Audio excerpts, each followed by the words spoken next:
Greetings from Brazil. You know, it's absolutely fantastic. Jonathan Vukov from Croatia, and myself, we've been here 4 days already now, and we've another 10 days to go. We're just amazed.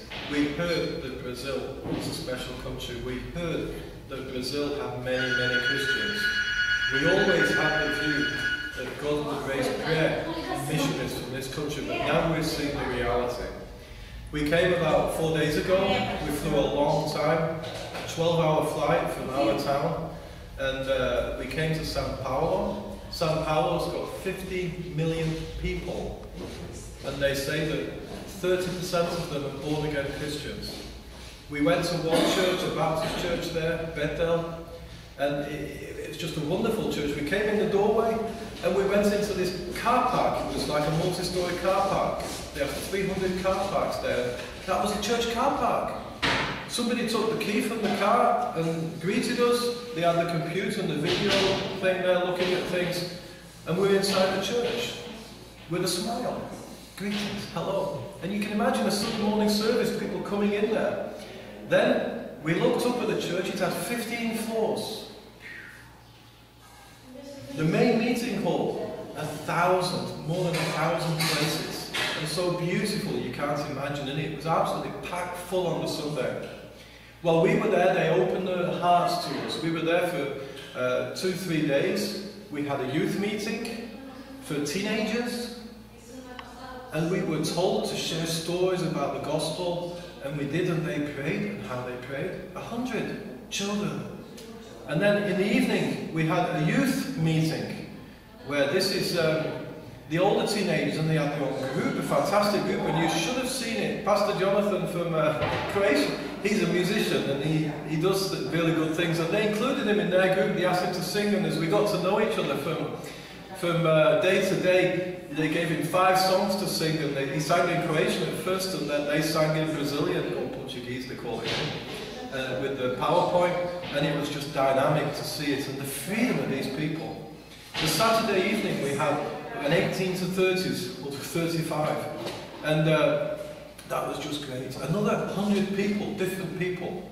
And I know I was preaching on Nehemiah, and it was a moving thing for me, because I preached to some people, and it's okay, it's God's word.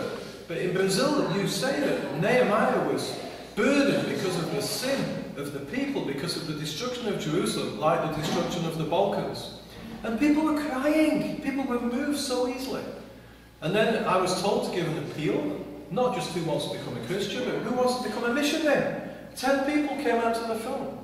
Then I asked, who wants to pray? Put your hand up. Everybody puts their hand up. They'll pray specifically. We have now got an extra 1,000 people praying for revival in the Balkans. And we're only here 2 or 3 days. And then on the Sunday, I was then asked to, who is going to give financially, long term, for these missionaries from Brazil towards the work of God? I mean, it's just amazing. This is a different country. There's 60 million Christians here. And pray and thank God that these people are on our side. We had the service on the Sunday, and it was amazing. After Jonathan sang and I preached, and we told some testimonies and shared the vision 50 years in 5 years. The pastor came to the front and he had the whole church on their knees, and they were all praying. I tell you, this is something different. God always wanted us to come to Brazil, because God knows Brazil is the key to open up this place. Just one final story, which blows my mind even now. Yesterday, we were here in this room, and Pastor Leo had his pastor friends from round about. There were about 12, 13 people in this room. And we were just having nice cups of tea and coffee and chatting, and then he says, Jonathan, Stephen, come over here with me. And he pushed all the other pastors against the wall over there, just about 5 meters away. And then he said, you do this in your churches, you make appeals for who's going to do this, they should come forward. Now I'm doing to you. If you are willing for this project and to commit your churches, the ministry, he said, how many members does each church have? 120, 500, 600, 700, 200. You come up here if you're willing to commit to this. And I tell you, they all came out, and then we were praying. And now there's even more than 1,000 people on board here. He said, I want you to be free to send your missionaries. Don't keep your best people, send your best people. I want your church to pray regularly for this project. We'll inform you, you pray. And I want you also to give financially for this. And they all said, yes, we will do this. I tell you, it's different in Brazil, but we have the same God. So, greetings to you now. Bye.